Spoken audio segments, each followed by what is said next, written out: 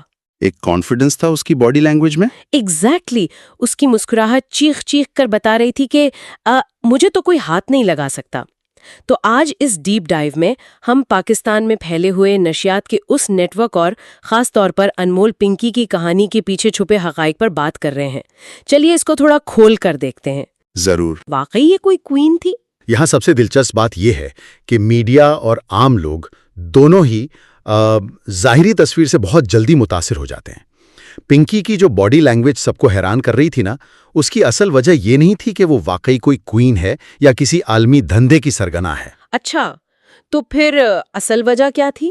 دیکھیں، زیر نظر یعنی انڈرورلڈ کی زبان میں پنکی اس پورے نیٹ ورک میں محض ایک پنٹر ہے۔ پنٹر؟ ہاں، ایک چھوٹا سا موہرا جس کا کام صرف اور صرف آخری گاہک تک سامان پہنچانا ہے۔ وہ اس چین کا سب سے نچلا حصہ ہے۔ ویٹ ایک منٹ، اگر وہ صرف ایک چھوٹا موہرا ہے تو میڈیا تو یہ دعویٰ کر رہا تھا کہ اس کے پاس 150 سے زائد اہم اور بڑے لوگوں کا نیٹ ورک تھا، جن میں شاید مطلب کچھ ایکٹرز اور ہائی پروفائل نام بھی شامل تھے۔ بالکل، لسٹیں تو بہت لمبی ہوتی ہیں ان کے پاس۔ تو اگر ہم اس پورے نیٹ ورک کو ایک modern e commerce plate form کی طرح دیکھیں، مثلاً دراز یا فوڈ پینڈا کی مثال لے لیں، تو کیا پنکی دراصل صرف ایک ڈیلیوری رائڈر ہے؟ ایک دم صحیح مثال دی آپ نے، وہ صرف ایک ڈیلیوری رائڈر ہی ہے۔ کیونکہ اگر ڈیلیوری رائڈر پکڑا جائے تو کمپنی کا سی او تو متاثر نہیں ہوتا نا۔ اگر پنکی رائڈر ہے تو پھر اصل ویئر ہاؤس کہاں ہے اور یہ سپلائی چین آخر چل کیسے رہی ہے؟ یہی تو ای کامرس کی مثال یہاں بالکل فٹ بیٹھتی ہے۔ مافیا کا ڈھانچہ کسی بھی کارپوریٹ سپلائی چین سے کم پیچیدہ نہیں ہوتا، بلکہ میں کہوں گا کہ اس سے کہیں زیادہ محفوظ ہوتا ہے۔ محفوظ کیسے؟ ان کا کام صرف گلی محلے میں پوریاں بیچنا یا پارٹیز میں جا کر پیکٹس دینا ہوتا ہے۔ انہیں واقعی معلوم ہی نہیں ہوتا کہ مال اصل میں آ کہاں سے رہا ہے۔ یعنی انہیں اپنا اپر مینجمنٹ پتہ ہی نہیں ہوتا؟ بالکل نہیں، ان کے اوپر ایک سپلائر آتا ہے جو ان پنٹرز تک ایک مخصوص مقدار پہنچاتا ہے، پھر ان کے اوپر ایک میسنجر ہوتا ہے۔ اچھا، یہ میسنجر کیا کرتا ہے؟ یہ میسنجر دوسرے شہروں یا علاقوں سے بڑے کوانٹٹی لے کر آتا ہے، اور اس میسنجر کا تعلق سیدھا کنگ یا کوئین سے ہوتا ہے۔ او واو، تو اصل کنگ کہاں ہوتا ہے؟ یہ اصل سرگنا اگر میں اسے مزید واضح کروں تو وہ کسی بھی شہر کی اعلیٰ ترین بلڈنگ کے 7ویں مالے پر یعنی 7th فلور پر اپنے آرام دہ ڈرائنگ روم میں سکون سے بیٹھا ہوتا ہے۔ جبکہ پنکی جیسے پنٹر پہلے میل کی گلیوں میں کھریجا کروتے ہیں۔ ایگزیکٹلی۔ اور پنکی کے اریسٹ پر خوش ہونا حکومتی اور عوامی بے وقوفی کے سوا کچھ نہیں ہے۔ تو اس کا مطلب یہ ہوا کہ ان لیئرز کے درمیان کوئی ڈائریکٹ کمیونیکیشن ہے ہی نہیں، ایک لیئر دوسری کو جانتی ہی نہیں، تاکہ اگر سب سے نچلی لیئر پکڑی جائے تو چین وہیں ٹوٹ جائے۔ بالکل، اور اوپر والے ہمیشہ محفوظ رہیں۔ یہ تو بہت کلیور ہے۔ اچھا، اگر ہم اس سپلائی چین کو سمجھ گئے ہیں تو ایک اور بڑا سوال میرے ذہن میں آتا ہے۔ جب یہ ڈیلیوری رائڈرز یعنی پنٹر پکڑے جاتے ہیں تو عام طور پر یہی سمجھا جاتا ہے کہ ہمارا قانون نرم ہے یا ججز چھوڑ دیتے ہیں۔ ہاں، عام تاثر یہی ہے۔ لیکن قانون تو بہت سخت ہے نا۔ مواد کے مطابق 100 گرام پر 2 سال قید اور 10 کلو پر کم از کم 14 سال سزا ہے۔ اگر قانون اتنا سخت ہے تو سزا مل کیوں نہیں رہی؟ صحیح سوال ہے۔ میرا ذہن یہ کہتا ہے کہ شاید مسئلہ عدالتوں یا ججز کی رشوت خوری کا نہیں ہے، بلکہ کیس فائل کورٹ پہنچنے سے پہلے ہی ویک کر دی جاتی ہے۔ کیا پیپر ورک میں شروع سے ہی کوئی کھیل کھیلا جا رہا ہے جس کی وجہ سے جج کے پاس انہیں چھوڑنے کے علاوہ کوئی راستہ ہی نہیں بچتا؟ آپ کا اندازہ بالکل درست ہے۔ اگر ہم اسے بڑی تصویر کے ساتھ جوڑیں نا تو عدالتوں پر سارا ملبہ ڈالنا اصل مسئلے سے توجہ ہٹانا ہے۔ قانون اور FIR کی بنیادی دفعات کسی کو نہیں بچاتی۔ تو پھر بچاتا کون ہے؟ اصل دروازہ کھلتا ہے تفتیش کے مرحلے میں، اور اس چھابی کو پولیس کی زبان میں ضمنیہ کہا جاتا ہے۔ ضمنیہ؟ یہ کیا ہوتا ہے؟ جب ایک مقدمہ درج ہوتا ہے تو اس کی تفتیش 14 مختلف مرحلوں یا لیئرز پر مشتمل ہوتی ہے۔ انہیں ضمنیہ کہتے ہیں۔ یہ دراصل چین آف کسٹڈی اور واقعات کی ٹائم لائن ہوتی ہے، اور انہی میں جان بوجھ کر قانونی خامی یعنی لوپ ہولز پیدا کیے جاتے ہیں۔ ویٹ، یعنی تفتیشی افسران ریکارڈز میں جان بوجھ کر ایسی ٹیکنیکل غلطیاں چھوڑ دیتے ہیں جن کا فائدہ بعد میں مجرم اٹھاتا ہے۔ یہ عمل میں کیسے کام کرتا ہے؟ میں واضح کرتا ہوں۔ مثال کے طور پر بینیفٹ آف ڈاؤٹ یا شک کا فائدہ ایک بہت بڑی قانونی اقتدار ہے۔ ہاں بالکل۔ اگر پولیس نے کسی پنٹر سے دوپہر 12 بجے ننشیات برآمد کی مگر ملخانے یعنی ایویڈنس روم میں اس مال کی انٹری کا وقت شام 5 بجے لکھ دیا تو اس 5 گھنٹے کے گیپ میں ایک لوپ ہول بن گیا۔ اچھا، یعنی 5 گھنٹے مال کہاں رہا، اس کا کوئی ریکارڈ نہیں؟ ایگزیکٹلی۔ تفتیش میں ایسی غلطی جان بوجھ کر رشوت لے کر کی جاتی ہے۔ جب کیس ٹرائل میں جاتا ہے تو پنٹر کا وکیل عدالت میں یہ نقطہ اٹھاتا ہے کہ ان 5 گھنٹوں میں پولیس نے خود میرے موکل کے قبضے میں نشہ ڈال دیا، یہ مال تبدیل کر دیا۔ او واو! اور کیونکہ وقت کا تسلسل ٹوٹ گیا، اس لیے جج قانونی طور پر مجبور ہوتا ہے کہ وہ اس ٹیکنیکل غلطی کی بنیاد پر مجرم کو بری کر دے۔ ہاں، جج کے ہاتھ بندھے ہوتے ہیں۔ یہ تو ایک انتہائی سوچا سمجھا اور سسٹمیٹک قانونی فراڈ ہے، اور اس کی وجہ ظاہر ہے رشوت ہوگی۔ لاہور کی ایک مثال جو مواد میں موجود ہے کہ پنکی پر اقبال ٹاؤن اور وحدت کالونی سمیت 5 مقدمات درج ہونے کے باوجود وہ آزاد تھیں۔ بالکل، اسے پکڑا ہی نہیں گیا کیونکہ سسٹم پیسے پر چلتا ہے۔ انڈر ورلڈ میں ان سرپرستوں کے حوالے سے ایک جملہ بہت عام ہے، کھاؤں گا نہیں تو بڑا کیسے ہوں گا؟ کھاؤں گا نہیں تو بڑا کیسے ہوں گا، یہ تو پورے نظام کی حقیقت ہے۔ اور جب یہ پنٹرز اپنی ان پیپر ورک کی سیٹنگ کے بعد دوبارہ سڑکوں پر آتے ہیں تو یہ صرف نشہ نہیں بیچتے بلکہ ایک پورا جرائم کا سائیکل شروع ہو جاتا ہے۔ عام طور پر لوگ سوچتے ہیں کہ منشیات ایک ذاتی عادت ہے کہ بھائی جو نشہ کر رہا ہے وہ اپنا نقصان کر رہا ہے، جو کہ ایک بہت غلط فہمی ہے۔ ہاں، لیکن حقیقت یہ ہے کہ سڑکوں پر ہونے والے جرم اور منشیات کا آپس میں بہت گہرا تعلق ہے۔ یہاں آ کر بات واقعی بہت دلچسپ ہو جاتی ہے۔ صحیح بات ہے۔ یہ منشیات اب ذاتی تباہی کی حدود پار کر کے امن و امان کا سب سے بڑا مسئلہ بن چکی ہے۔ کراچی کی مثال لے لیجئے، وہاں جو اسٹریٹ کرائمز ہوتے ہیں جن کا میڈیا پر بہت تذکرہ رہتا ہے، ان میں 95% جرائم پیشہ افراد منشیات کے عادی ہیں۔ 95%؟ یہ تو بہت بڑا نمبر ہے۔ ہاں، یہ لوگ کوئی عام پیشاور چور نہیں ہوتے۔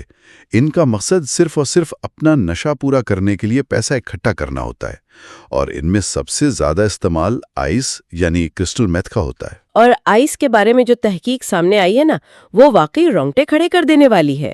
آئس کا نشہ کسی بھی انسان کے دماغ کے ڈوپامن سسٹم کو اس قدر اوورلوڈ کر دیتا ہے کہ وہ لگاتار 3 دن یعنی 72 گھنٹے تک جاگنے پر مجبور ہو جاتا ہے۔ بالکل، انہیں نیند آتی ہی نہیں ہے۔ سوچیے ذرا، ایک انسان جس نے 72 گھنٹے سے نیند نہ لی ہو، اس کی ذہنی حالت کیا ہوگی؟ اس کی ایمگڈالا جو ڈر اور خطرے کو کنٹرول کرتی ہے وہ بالکل ہائی جیک ہو چکی ہوتی ہے۔ وہ شدید پیرانویا کا شکار ہوتا ہے، اور اسی وجہ سے وہ اچانک فائر مار دیتے ہیں۔ ایگزیکٹلی۔ جب ایسا شخص ہتھیار لے کر کسی کا موبائل چھیننے آتا ہے تو کسی بھی اچانک حرکت پر وہ گھبراہٹ میں فائر مار دیتا ہے۔ اس وقت اس کے دماغ میں کسی انسانی جان کی قیمت 0 ہوتی ہے، اور یہ مسئلہ کسی ایک شہر کا نہیں ہے۔ نہیں، یہ پورے ملک میں ہے۔ لاہور میں بھی 1 سال کے اندر 500 سے زائد افراد منشیات کے استعمال کے براہ راست نتیجے میں ہلاک ہو جاتے ہیں۔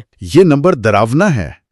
اور یہ سمجھنا بھی بہت ضروری ہے کہ یہ تمام مخصوص اور خطرناک نشے جیسے آئس ہو گئی، ہیروئن یا حشیش، یہ ایک ہی بنیادی ذریعے سے بنائے جاتے ہیں۔ واقعی مجھے لگتا تھا ان سب کا سورس الگ ہوتا ہے۔ نہیں، ہماری تحقیق بتاتی ہے کہ افیون یعنی اوپیم کا ایک بند پھول ہوتا ہے جسے پاپی بڈ کہتے ہیں۔ اس ایک اکیلے پھول میں سے کیمیکل پروسیسز کے ذریعے مختلف کمپاؤنڈز نکالے جاتے ہیں جن سے یہ تمام الگ الگ اقسام کی مہنگی منشیات تیار کی جاتی ہیں، صرف ایک پھول سے۔ یہ حیران کن ہے۔ بالکل، لیکن سپلائی اور ڈیمانڈ کا کھیل یہاں رکتا نہیں ہے۔ جو لوگ یہ مہنگی آئس یا ہیروئن افورڈ نہیں کر سکتے نا، ان کے لیے سستے اور انتہائی گھنونے نشے مارکیٹ میں متعارف کروائے گئے۔ جی ہاں، جیسے کچی شراب، برف یا وہ چپل جوڑنے والا سولوشن. لیکن ان سب میں جو نام سب سے زیادہ حیران کن اور دہشتناک تھا میرے لیے وہ ہے تھنڈر کیٹ. ہاں، تھنڈر کیٹ یہ بہت خطرناک ہے. جب میں نے اس کا ذکر پڑھا تو یہ مجھے کسی پوسٹ اپوکلپٹک فلم کا سین لگ رہا تھا. اس نشے میں لوگ اپنے سر پر بلیڈ سے کٹ لگاتے ہیں اور نشہ ڈائریکٹ اس زخم میں ڈالتے ہیں. مطلب جب میں اس کے بایولوجیکل پہلو پر غور کر رہی تھی تو میں حیران رہ گئی کہ آخر کوئی ایسی اذیت کیوں سہے گا؟ اس وحشت کے پیچھے ایک پورا بایولوجیکل میکینزم ہے. عام طور پر جب کوئی نشہ منہ کے ذریعے یا سانس کے ذریعے جسم میں جاتا ہے نا تو وہ خون میں شامل ہونے سے پہلے انسانی جگر یعنی لیور سے گزرتا ہے. صحیح، میٹابولزم ہوتی ہے. ہاں، لیور اس ٹاکسک مواد کا کچھ حصہ فلٹر کر دیتا ہے. اسے فرسٹ پاس میٹابولزم کہتے ہیں. لیکن سر پر کٹ لگا کر نشہ ڈائریکٹ وہاں ڈالنے کا مقصد اس پورے ڈائجسٹو اور فلٹریشن سسٹم کو بائی پاس کرنا ہوتا ہے. اوہ، تو یعنی وہ لیور کو سکپ کر دیتے ہیں؟ ایگزیکٹلی. سر کی سکن میں خون کی نالیاں بہت قریب ہوتی ہیں. وہاں سے نشہ براہ راست خون میں شامل ہو کر سیدھا دماغ کے بلڈ برین بیریئر کو ہٹ کرتا ہے. یہ ان عادی افراد کو ایک انسٹنٹ انفلٹرڈ اور انتہائی خطرناک ہائی دیتا ہے جس کی انہیں طلب ہوتی ہے. اوف، یہ سن کر عجیب سی کپا کپی ہوتی ہے. یہ اس بات کا ثبوت ہے کہ نشے کی اقسام اور ان کا استعمال عام لوگوں کی سوچ سے کہیں زیادہ گہرا اور خطرناک ہو چکا ہے. یہ حقیقت سن کر واقعی سمجھ آتا ہے کہ منشیات کا عادی شخص اپنے دماغ پر اختیار پوری طرح کھو چکا ہوتا ہے. اگر گلیوں میں عادی افراد یہ سستا اور جان لیوا نشہ ڈھونڈ رہے ہیں تو ظاہر ہے ان پنٹرز کا ایک بڑا حصہ انہی سڑکوں پر موجود ہوگا. بالکل، ہر نکڑ پر ہے. لیکن یہاں ایک دلچسپ منطقی تضاد سامنے آتا ہے. اگر عام گلیوں میں صرف سستا نشہ بک رہا ہے تو وہ مہنگا نشہ جس میں بہت پیسہ ہے وہ کہاں بکتا ہے؟ مطلب میڈیا میں اور پولیس کی پریس کانفرنسز میں ہمیشہ تعلیمی اداروں اور بڑی یونیورسٹیز کا نام سب سے زیادہ کیوں اچھالا جاتا ہے؟ یہ ایک بہت اہم سوال کھڑا کرتا ہے. تعلیمی اداروں کو ٹارگٹ کرنا دراصل پولیس اور میڈیا کی ایک پی آر اسٹریٹجی ہوتی ہے. پی آر اسٹریٹجی کیسے؟ یونیورسٹیز کا نام لینے سے خبر بڑی بنتی ہے نا.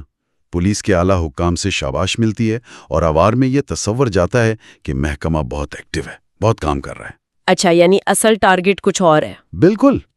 حقیقت میں نشیات کا سب سے بڑا کاروبار بڑی یونیورسٹیز میں نہیں بلکہ ہمارے عام روزمرہ کے عوامی مقامات پر ہوتا ہے. کہاں؟ مثلاً لاہور کی مثال لے لیں. اچرا پل سے لے کر ہربنسپورہ تک کا پورا علاقہ، ریلوے اسٹیشنز ہو گئے، بادشاہی مسجد کے پچھلے حصے میں علی پارک، ڈاٹا دربار کے آس پاس کی گلیاں، اور یہاں تک کہ مایو ہاسپٹل یا جنرل ہاسپٹل کی پارکنگ لاٹس. ہاسپٹل کی پارکنگ، یہ تو انتہائی حیران کن ہے. ہاں، ان تمام جگہوں پر نشہ کھلے عام بکتا ہے.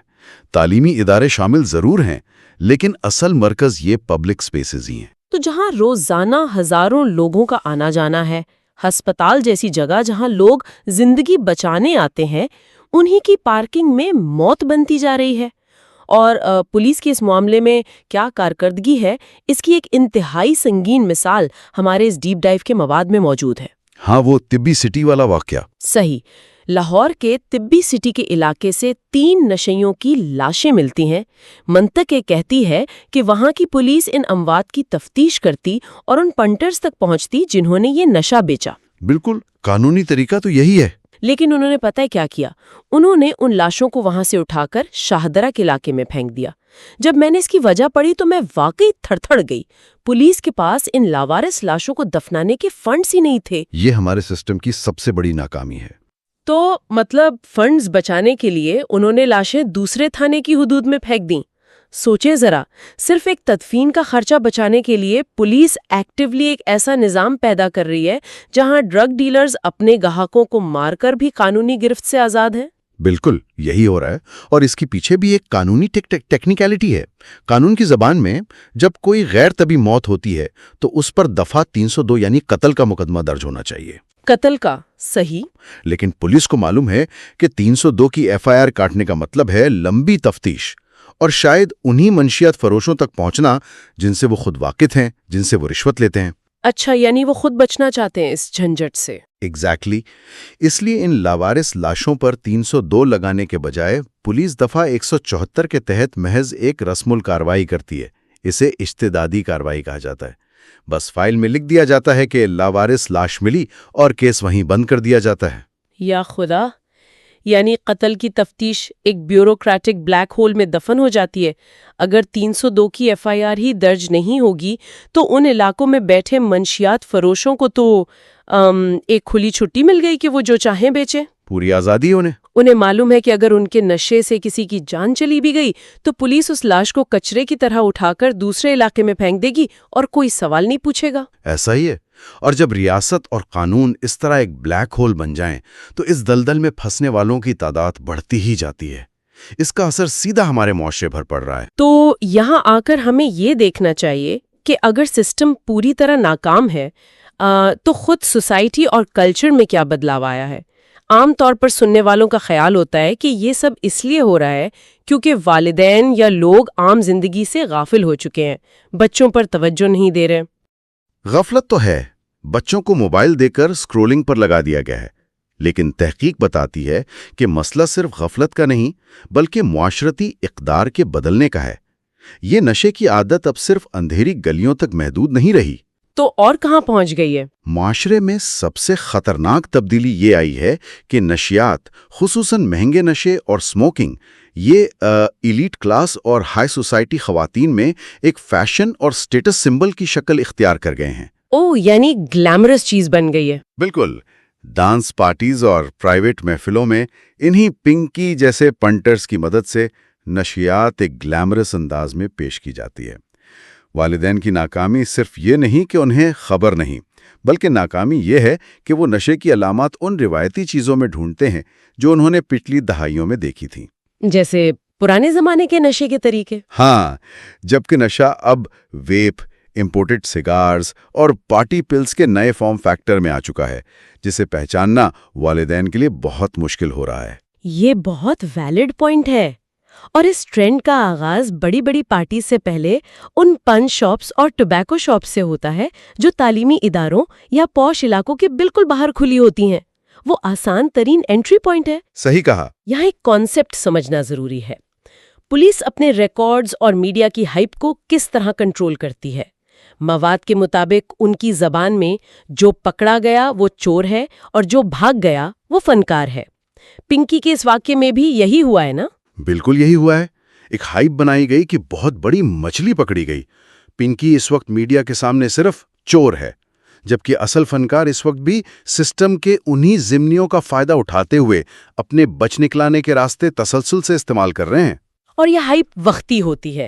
ایسے واقعات ہوتے ہیں، میڈیا انہیں اچھالتا ہے اور 2-4 دن بعد کوئی نیا سیاسی یا سماجی مسئلہ اس خبر کو دبا دیتا ہے۔